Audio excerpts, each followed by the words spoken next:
మహేంద్రుడు నాకు పితృ సమానుడు. వారి ప్రియురాలవైన నీవు నాకు తల్లివి, పూజ్యురాలివి. నీకీ భావన ధర్మం కాదు.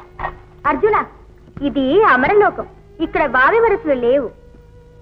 లేకపోవచ్చు, కానీ నేను మానవుని. మా లోకంలో ఈ సంప్రదాయాలు లేవు. లేకే మీ ఇంటనే ఉందిగా ద్రౌపది. అన్న ఇల్లాలు తమ్మునికి అమ్మగాదే, ఎటుల పాంచాలి పొందు ఇత్తగించితీవు.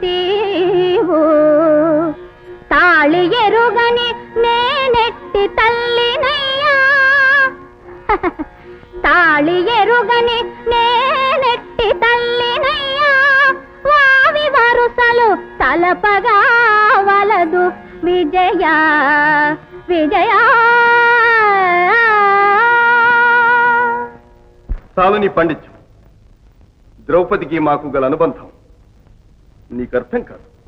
ఆడి తప్పని మాయమ్మ అభిమతాన, సత్యమెరిగిన వ్యాసుని శాసనాన, పడతికి ఈశ్వరుడొసగిన వరబలాన, నడచుతున్నట్టి ధర్మబంధమది వనితా.